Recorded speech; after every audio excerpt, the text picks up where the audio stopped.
How's it going, everyone? Welcome back to the homestead. I'll tell you what, winter is definitely in the air, even though it's only October. We aren't even halfway through October yet, but it's starting to rain, it's starting to get pretty cold, and we're about to have a pretty good string of freezing temperatures, as well as some possible snow in the forecast. Which means we need to finish up the winter prepping, and if you haven't seen part 1 of this video, I will leave that link down below in the description, as well as all the timestamps for all the different parts of this video, so if you want to skip to a certain portion, you can do so. We are also going to include the review of the Hisun Tactics 550, my quad, my beloved ATV. It's had some problems recently, but nothing major. We are going to talk about all of it in that review, but without any further ado, let's get prepping. In the last video, we talked about making sure we have enough fuel on hand for our generator in case the power goes out. And in this video, we're going to talk about making sure our generator is ready to work in case the power goes out.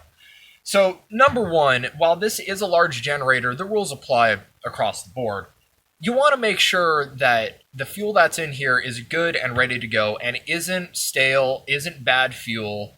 And if it is bad fuel, you drain it out and replace it with good, ready-to-go fuel. Like we talked about in the last video, ethanol-free premium with fuel stabilizer, cycled through so that it doesn't go bad. If you follow those rules, you should be good to go. And if you don't typically need to run your generator, say, during the summertime, make sure you drain that fuel out of there so it doesn't go bad. The next thing you want to check is to make sure the oil inside your generator is still nice, clean, and ready to run. If you've been running your generator for a long time, if you've been running it hard, you want to double check this. Now the level's good and it looks very nice and clean, so we're good to go there. Now on this generator we have two different ways of starting it. We have a push start option as well as a pull start. Now for the push start, we need to make sure that the battery is all juiced up and ready to go, and if it's not good, we either need to recharge it or replace it. So we're going to test that right now. We're going to see how it goes. We're going to put the generator on the choke, fuel is on, and we're going to turn the idle control off, and let's see. Connections are still solid. I checked my generator last week, so I knew this was going to happen. Now, what we need to check is to make sure that we can still pull start it. I also checked this last week, but just to show you guys that I can pull start this generator. It may take a few tries.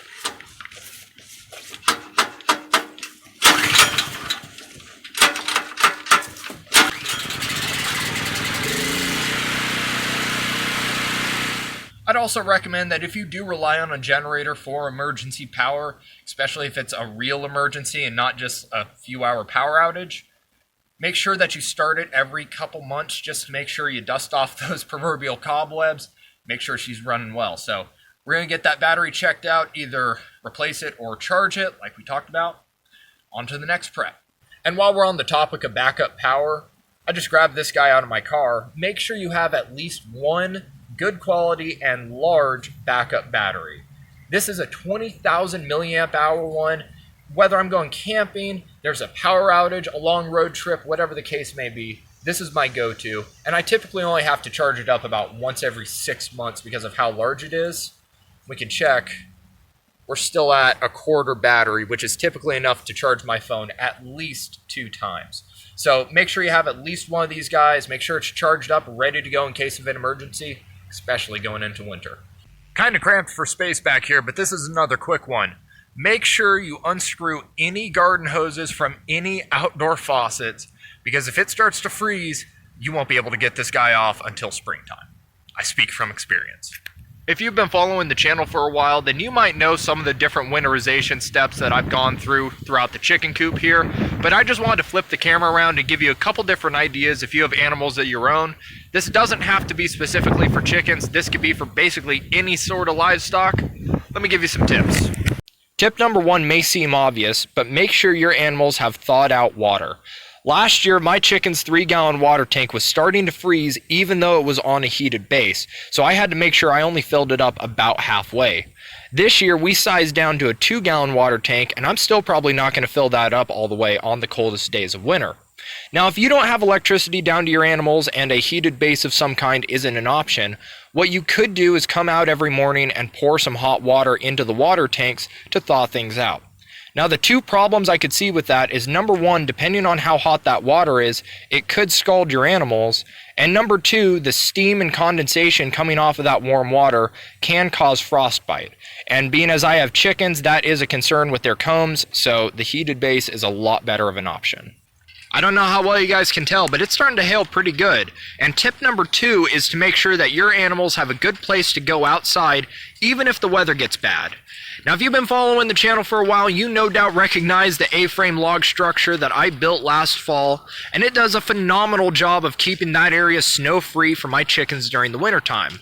But it doesn't have to be this elaborate. You could do something as simple as spread some straw out onto the snow so your animals can walk on a snow-free platform, essentially. And in my case, I don't want my chickens to be cooped up inside a little 4x4 box for 6 months out of the year. So I would rather build them something like this and at least give them a little area to run around in. But on top of that, I'll do like I mentioned prior and just add some extra straw around here so that they can go and roam around if the weather's nice, of course. Tip number 3 is to make sure your animals are always fed throughout the winter time. In the last video, we discussed making sure we have more than enough feed to last through the entire winter, but let's remember, guys, that burning calories is what keeps our animals warm. So make sure that you have a feeder that never goes empty and that you have feed right next to it to refill it. And a quick bonus tip about feeding your animals in wintertime: if you're about to get a really bad cold snap and you're worried about your animals getting too cold, make sure you add a little bit of extra protein and fat to your animals' feed. Both of those will burn a little bit hotter compared to other calories and keep your animals a bit warmer. Tip number 4 is something I'm going to do immediately after filming this portion, and that is cleaning out the bedding. Now, it's not too bad inside the coop here. That little pile is from where they roost at night, so take that into account. But one thing I do differently going into wintertime is I add a lot more bedding to the coop. That bedding acts as insulation, and on those colder nights keeps my chickens warm. Tip number 5 might seem counterintuitive, but make sure the structure your animals are living in has more than enough airflow during the wintertime. If you don't have airflow in your animal's structure, it can lead to condensation, which can then lead to frostbite, and frostbite obviously isn't good. So just make sure you can crack a window or have a vent, just something that allows you to vent out that air and hopefully prevent too much moisture from collecting inside. As the temperature starts to fall, the risk of my pipes freezing and bursting starts to skyrocket, which means I need to go into my crawl space and insulate these air vents. Normally during the summertime, I obviously leave these guys open so I can have a nice airflow inside my crawl space, but during the wintertime, I want to trap as much of that warm air inside my crawl space as possible to not only insulate the pipes, but also insulate the house and keep the potatoes that I'm storing under there from freezing. So all that stuff can be accomplished just by me insulating these vents. Even though I do have a snowplow, the trusty snow shovel definitely has its place here on the homestead. I actually have 4 total. I have 1 on my deck, 1 at my shop, and 2 spares just in case I need an extra one. And you might ask yourself, why would you bother with a snow shovel if you have a snowplow? Well, I can't plow off my deck, and the finer walkways I need to shovel because my snowplow can't fit in there. And now I really want to mention, pay attention to the different styles of snow shovels that are out there. Pay attention to how they're connected to the metal. Pay attention to the different designs out there, all the different nuances. Because if you're having to shovel loads and loads of snow off your deck or out of a walkway, make sure you get one that's really comfortable, one that you like to look at, as my dad would say when it comes to golf clubs. Just make sure you get one that fits you well, that you like to use, because you might need to use it a lot, even if you do have a snowplow.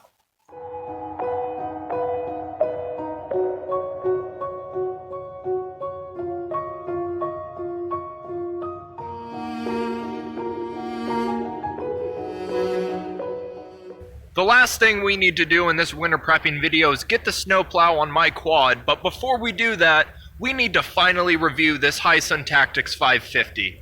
I have been using and abusing this guy for over 1.5 years at this point, and it's finally time for a thorough review. So I'm going to flip the camera around and show you all that there is to talk about, but before we do, I just want to briefly mention that I am not by any means an expert. I am not a quad guy. I'm a chainsaw guy and a gun guy, so if I misspeak, if I don't know the proper terms, I do apologize. But without any further ado, let's get reviewing. Now, I'm not going to claim that this is the nicest quad or the fanciest quad or it has the best bells and whistles or the newest, latest, and greatest features, because that's not the case. It's a Chinese knockoff of a Yamaha. Let's be real here. But value for dollar wise, it's basically the best you could get new off of a lot. So number one, the value. This thing was cheaper brand new than some of the higher end brands are used. So that's number one. Number two, the warranty. I have an 8-year warranty on this ATV. So if anything goes wrong with it, that's at least needing a major repair, it gets fixed for the next 8 years. Show me a major brand that does that. And I know a lot of people say that they would rather have a good brand than a good warranty, but you know, I'd rather have a brand that sticks behind their product than someone that's going to wave you goodbye once something breaks. That's just my opinion. Everyone's entitled to their own. Now, number three, it works. Now, it's not the fanciest. Once again, it doesn't have the best bells and whistles or anything like that, but it works. So for value for dollar, if you're going to pay for a new quad, do you need to get the fanciest one? Do you need to get the name brand one? Let me flip the camera around and show you some stuff to consider. If you're a stickler for attention to detail, then this might not be the machine for you. But if you're looking for a legitimate workhorse, then, you know, stick around. So you can see, like I said, attention to detail, it's not here. The coating that has all the camo on it, it flakes off, it rubs off very easily. This is just from where my leg rests. Now this is from my chainsaw, so don't worry about that too much. But, I mean, it's just rubbing through really fast, really easily. The hubcaps, I think that's what they would be called on the front, both of them are broken off because they were just really cheap plastic. The back ones are holding on, though, because they don't get knocked around as much as the fronts. This little 12-volt connection here, it's nice. You know, it's nice to have a 12-volt, but you can see it's broken off, and I have literally never taken this cover off until this video, so it came to me with the little cover broken like that. The shifter knob here has to be spun an extra 180 degrees from where it should be, because the little bar that indexes into the grooves, that bent down, so then to tighten it, you have to screw it in a little bit more, so that's pretty dumb. Just all around, there's little nuances that make it not the best. Once again, it's not the best, but it works. It does work. I have used this thing as a skidder to great success, skidding some pretty large logs, 20 feet and longer in length with some decent enough diameters. I will insert one video now.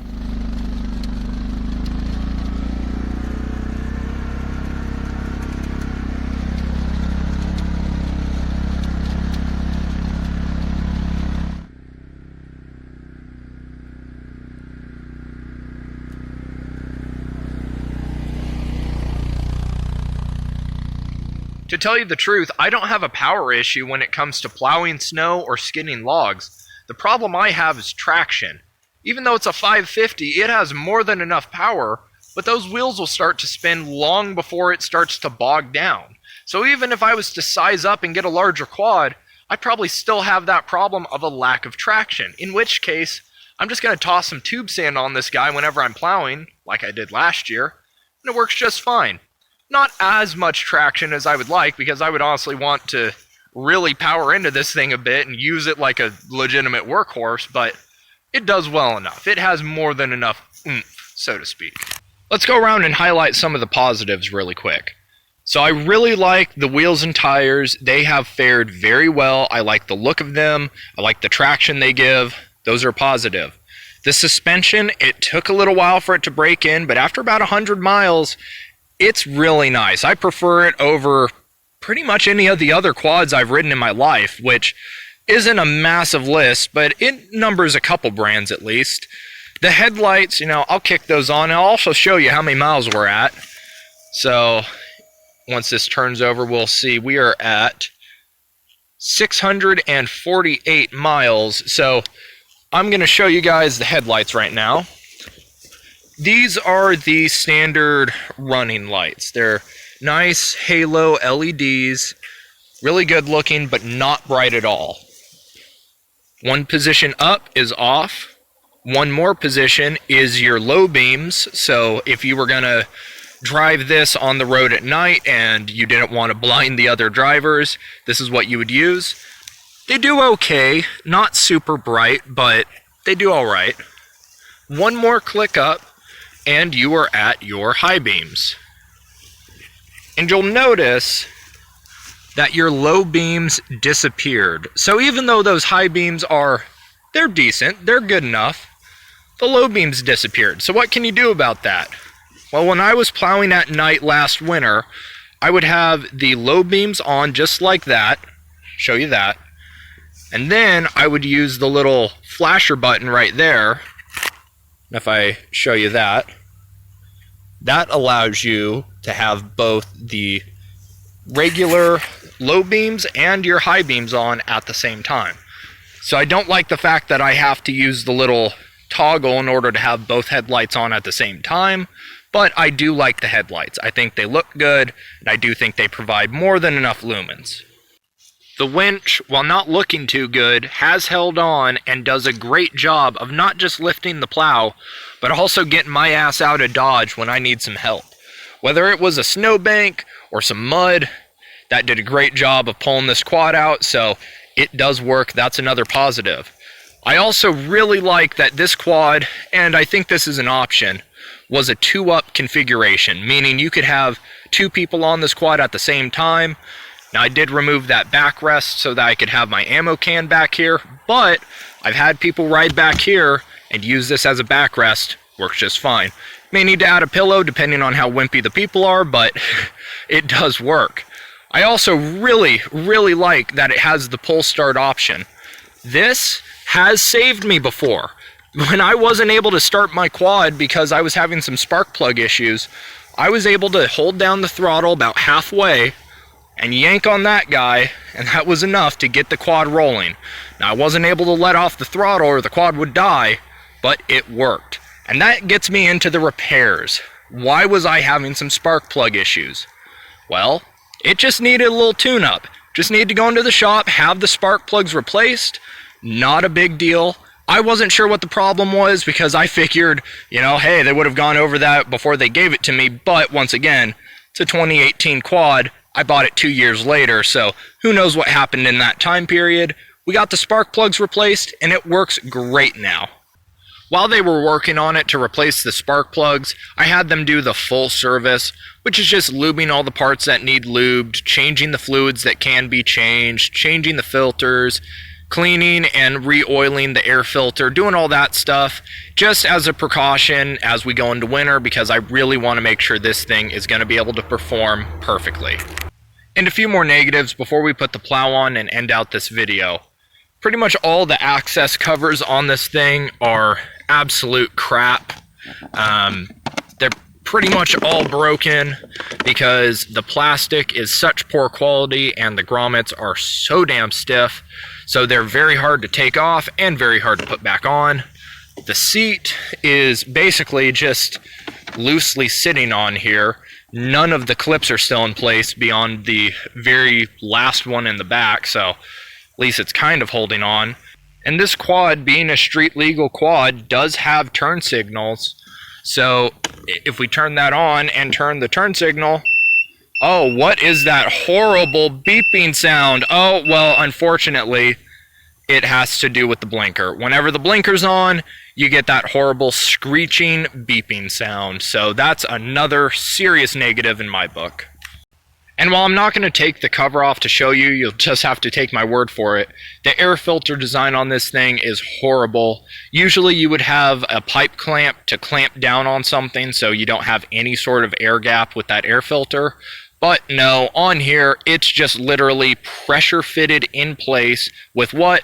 Some plastic. There's a piece of plastic that acts as kind of a spring, pushing the air filter against the mouth wherever, the air intake is. Very piss poor design, massive negative. Going back to the rear of the quad, the last thing that I can think of to gripe about before we put that plow on it does not have a 2-inch hitch receiver. Instead, it has this piece of metal with a hole in the center of it, and then it just has these 2 Allen bolts that are bolted to the frame of the quad. So it is bolted to the frame, but I would have much rather have seen a 2-inch hitch receiver. It is a quad, of course, so you can only put so much on them, but I have seen 2-inch receivers on quads before, so that's not something I like. I did just put a shackle on here for my choker. It does work fine, but that is a negative. So there you go, the good and the bad of the Hisun Tactics 550. It's a good quad. Yes, it has its downsides, but give me any quad from any brand and I'm sure I can nitpick it just as much as I did this one right here. It's a workhorse. It's not meant to be a beauty queen. It's not a name. It's just a workhorse. It's a quad. I'm not looking to buy a name. So if you're looking for something like that, a reasonably priced workhorse with a good warranty, this might be a good option for you. If you're looking to buy a name that looks good, this probably isn't going to be a good option for you. With all that out of the way, let's finally put the snowplow on this gal for the first time this season. Let's wait for some snow.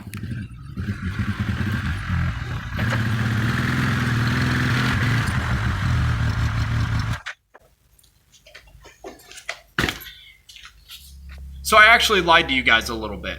Before we can put the plow on, I need to replace the U-bolts that holds the plow mount to the quad, because that's a wear point. And if I don't do that now, I'm pretty much guaranteed to have to do that once this thing is covered with snow and it's freezing cold out. So I'd rather be proactive and just do that in this video. But before we do, I have a couple vintage chainsaws to show off to you guys. So number one, Homelight C52. This thing is an icon, and I'm very happy to finally own one. I'm very happy to finally be able to wrench on one too, and I can't wait to get this old gal running. And then, the one I really want to show off, McCullough 200, made for 1 year and in ridiculously good shape. This thing was made in the 60s, and just look at how good this thing is. This thing was barely used. Just phenomenal shape, phenomenal shape. I already got her to turn over, and look, there's even some of the original paint on the bar nuts. That's just ridiculous. I was able to get it turned over, able to get a couple pops of the throttle, but it is going to need a carb kit. Thankfully, I do have some Tilton HL carb kits on hand. I can't wait to run this thing. So beautiful. Let's get those U-bolts on this quad so we can finally get the plow on. So this metal plate right here is the plow mount, and you can see that's just held in place with these 2 U-bolts. Very easy to replace, not that big of a deal at all. Honestly, the hardest part of this whole replacement is holding the plow mount in place while I put the new U-bolts in, because this thing's a little bit heavy. But beyond that, it's very simple, very easy to do. But it is time to do it because both of the U-bolts are pretty well bent. Not too bad. I could probably get another season out of them if I wanted to, but I'm just being proactive here. I don't want to risk it, so I would much rather have a new set of U-bolts on there. So let's get to work. A few moments later.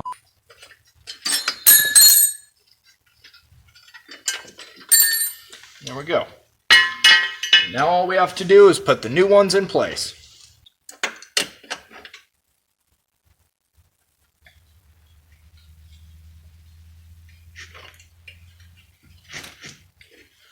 Well, with the plow mount all tightened up and both of the U-bolts replaced, we can finally put the snowplow on and end out this video. I hope you enjoyed this little 2-part series where we did a little bit of winter prepping. If you did, make sure you leave a like, comment if you have any questions, and subscribe if you haven't done so already. And please share the video with someone you think also might enjoy it.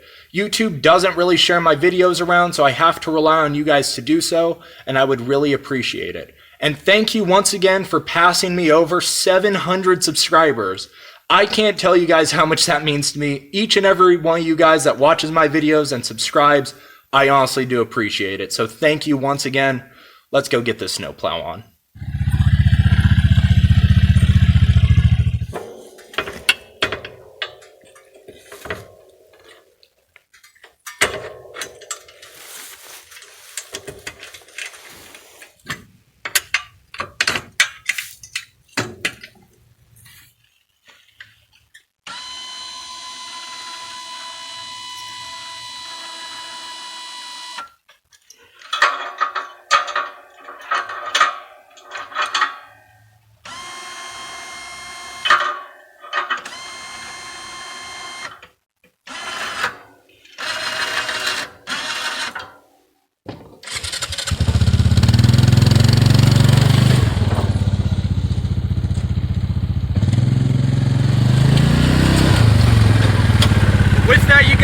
Thank you for watching. Think for yourself. Shoot straight. Don't forget to subscribe, and I will